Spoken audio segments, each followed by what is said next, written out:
نہیں خواتین و حضرات، عمر بھر سنگ زنی کرتے رہے اہل وطن، عمر بھر سنگ زنی کرتے رہے اہل وطن، یہ اور بات ہے کہ دفنائیں گے اعزاز کے ساتھ۔ ڈاکٹر عبدالقدیر خان اس فانی دنیا سے اپنے رب کے حضور پیش ہو گئے۔ ہر انسان نے چلے جانا ہے، کسی کو دوام نہیں ہے۔ ڈاکٹر صاحب بھی اپنی زندگی گزار کے اس دنیا کی ساعتوں میں اپنے دم پورے کر کے اپنے رب کے حضور پیش ہو گئے، مگر ان کے انتقال پر پاکستان کے وزیر اعظم محترم عمران خان، شہباز شریف صاحب، زرداری صاحب، بلاول صاحب اور مریم صاحبہ اور ان کے ساتھ ساتھ دیگر سیاستدانوں نے، شعبہ زندگی سے تعلق رکھنے والے لوگوں نے اور عام عوام نے بڑے افسوس، دکھ، تکلیف اور اس بات کا اظہار کیا کہ ڈاکٹر صاحب کے جانے سے ایک دنیا ویران ہو گئی۔ میرا ایک سوال ہے جس کے لیے آج کی میں یہ ویڈیو بنا رہا ہوں، آج کا یہ پروگرام بنا رہا ہوں۔ میرے کچھ الفاظ تلخ ہو جائیں تو میں اپنے سننے اور دیکھنے والوں سے اس کی ایڈوانس معذرت چاہتا ہوں۔ یہ آج کا پروگرام کوئی پروگرام نہیں ہے، یہ ایک نوحہ ہے، یہ ایک تکلیف ہے، یہ اس دکھ کا اظہار ہے کہ جو اس وقت میرے دل پر گزر رہی ہے، جو اس وقت پاکستان کے عام لوگوں کے دل پر گزر رہی ہے۔ ڈاکٹر عبدالقدیر خان سے دیکھا جائے تو ہمارا کسی کا بھی خون کا رشتہ نہیں ہے، لیکن ڈاکٹر عبدالقدیر خان ہمارے خون کے اندر کیوں بسے ہوئے ہیں؟ یہ آج کا پروگرام یہ اسی نوحے کا، اسی تکلیف کا، اسی درد کا ایک احساس ہے جس کی وجہ سے میرے الفاظ غلط بھی ہو سکتے ہیں۔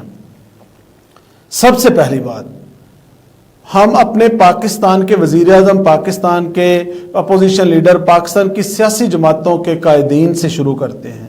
آج جب میں نے یہ خبر سنی کہ ڈاکٹر صاحب دنیا سے چلے گئے ہیں تو اور تھوڑی دیر بعد ہی ہمارے ٹکر چلنے شروع ہو گئے، ہمارے میڈیا پر ہیڈ لائنز آنی شروع ہو گئی، جی عمران خان نے، شہباز شریف صاحب نے، جی مریم نے، زرداری صاحب نے، جی بلاول نے، مختلف لیڈرز نے ان کے انتقال پر افسوس کا اظہار کیا ہے۔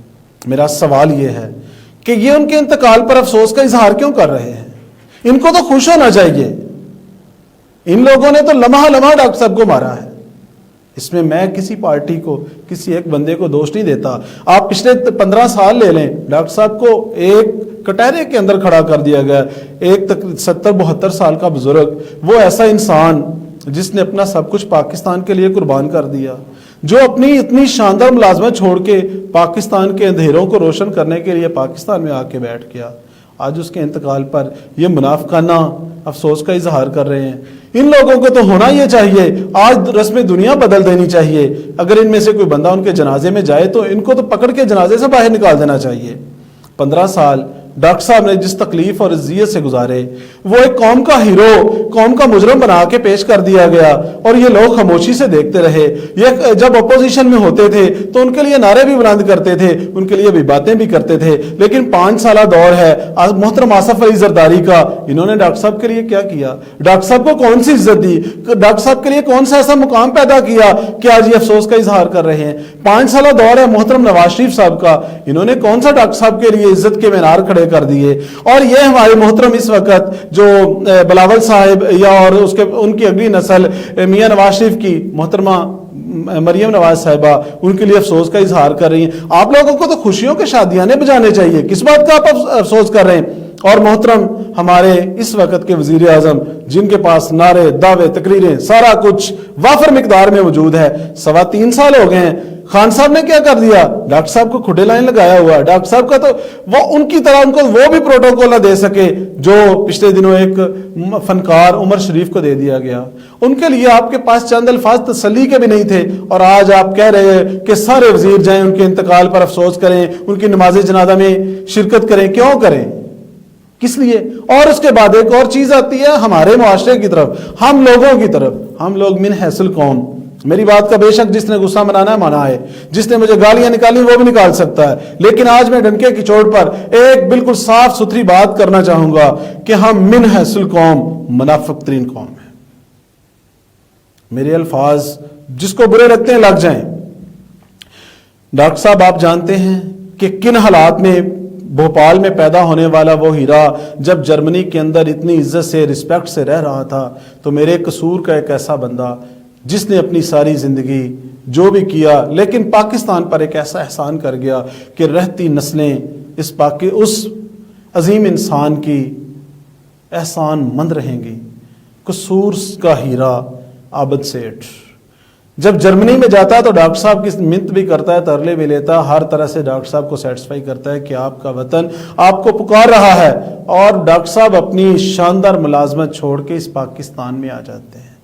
اور کبھی کس تاریخ کو آپ دیکھنا، ڈاکٹر صاحب کو پہلے 6 ماہ بعد 18 گھنٹے کام کرنے کے بعد پہلا جو وظیفہ ملا تھا وہ صرف 2000 روپے تھا، لیکن اس انسان نے کبھی بھی اس بات کی ترجیح نہیں دی کہ مجھے پیسے ملیں، لیکن کیا خیال ہے، اس کا حق نہیں تھا کہ جو کام جو ہماری نسلوں کی حفاظت وہ انسان کر کے چلا گیا، آج ہمیں مقروض کر کے چلا گیا، ہم اس کا احسان تو مانتے، لیکن میری ساری قوم نے، میرے سارے سیاستدانوں نے یہی کچھ کیا کہ نعرے تو مارے۔ آج سوشل میڈیا کو دیکھیں، ہر بندہ پوسٹ لگا کے بیٹھا ہوا ہے جیسے سب سے زیادہ دکھی تکلیف میں وہی ہے، لیکن وہ تکلیف کا کیا فائدہ جانے کے بعد؟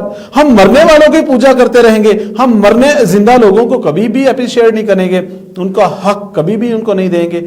آپ جانتے ہوں شاید، یا کچھ لوگ نہ جانتے ہوں، پاکستان نے ایک پاکستان کے اس عظیم سموت نے تحریک تحفظ پاکستان کے نام سے ایک سیاسی جماعت بنائی تھی، لیکن اس سیاسی جماعت کا نظام جب چلا الیکشن کے اندر، انہوں نے جو ہماری قوم نے ان کے ساتھ کیا تھا وہ ایک عبرتناک داستان ہے۔ ڈاکٹر صاحب کے مقابلے میں ایسے گندے ترین بندے کو ووٹ دے کے انہوں نے MNA بنا دیا اور ڈاکٹر صاحب کی ضمانت تک ضبط کروا دی۔ آج یہ کہہ رہے ہیں ہمیں تکلیف بڑی ہے، ہمیں دکھ بڑا ہے۔ آج ہمارے وزیر اعظم کے بھی آپ دیکھیں گے مگرمچھ کے آنسو ہوں گے، ہماری سیاسی جماعتوں کے بھی یہی ہوں گے، وزیر جائیں گے ٹکر چلائیں، ہمیں افسوس ہو گیا پاکستان کا ہیرو چلا گیا، یہ وہ۔ تو یہ ان لوگوں کو یہ اندھے تھے اس وقت نظر کیوں نہیں آیا جب ڈاکٹر صاحب جو اتنی تکلیف کے اندر نظر بند ہو کے مسلسل اتنی دیر سے زندگی گزار رہے تھے۔ آپ نے دیکھا ہی ہوگا کہ ہمیں ایک بونڈا سے جواز پیش کیا جاتا ہے کہ ہم نے جی دنیا کو مطمئن کرنے کے لیے ڈاکٹر صاحب کو نظر بند کیا۔ یار آپ نے نظر بند کر دیا، مسلسل اس تکلیف سے ڈاکٹر صاحب گزرتے گئے، دنیا نے آپ کو میڈل پہنا دیے۔ چلو آپ نے نظر بند کیا، آپ نے ان کو دنیا سے دور کیا، 2 دن 4 دن ہفتہ سال مہینہ، لیکن آپ نے تو مسلسل ان کی سارے بڑھاپے کی زندگی کو اس طرح سے بنا کے رکھ دیا کہ نہ وہ انسان کسی سے مل سکے، نہ کچھ کر سکے، نہ بول سکے، نہ اظہار کر سکے، اور پھر آپ کہتے ہو کہ ہم نے دنیا کو مطمئن کرنے کی۔ کون سی دنیا آپ سے مطمئن ہوگی؟ کون سے لوگوں نے آپ کو میڈل پہنا دیے؟ کون سے ایسے لوگ تھے جنہوں نے آپ کو شاباش دے دی؟ لوگ تو آپ کو بھی آج بھی فیٹف سے باہر نہیں نکلنے دے رہے۔ اس کے بعد ایک میرا اپنی قوم سے بھی سوال ہے، کیا کوئی ایسی قوم ہے دنیا میں جو اپنے محسنوں کے ساتھ ایسا سلوک کرتی ہے، جو محسنوں کو آخر دم تک بلا دیتی ہے، اور جب وقت گزرتا ہے اور جب وہ دنیا سے چلے جاتے ہیں تو ان کے حق میں بڑی پوسٹیں لگاتے ہیں، بیانات جاری کرتے ہیں؟ کیا یہ منافقت کا ایک چلتا پھرتا شاہکار نہیں ہے؟ اس کے بعد میں نے کہا تھا کہ میں آج کوئی پروگرام نہیں کرنا چاہ رہا، میں صرف اپنے دکھ اور تکلیف کا اظہار کرنا چاہ رہا ہوں، جو کہ ڈاکٹر صاحب کے جانے کے بعد، ڈاکٹر صاحب کے دنیا سے رحلت فرمانے کے بعد مجھے محسوس ہو رہا ہے۔ میں ایک سمپل سی بات ہے، مرد ہو کے صرف رو نہیں سکتا، لیکن آج میرا دل جانتا ہے کہ میرا دل خون کے آنسو رو رہا ہے، اور یہ باتیں کرنے والی نہیں ہیں، یہ کہنے کی باتیں نہیں، حقیقت کے اندر میں اس تکلیف سے گزر رہا ہوں۔ اس دعا کے ساتھ اختتام کی طرف چلتے ہیں کہ یا اللہ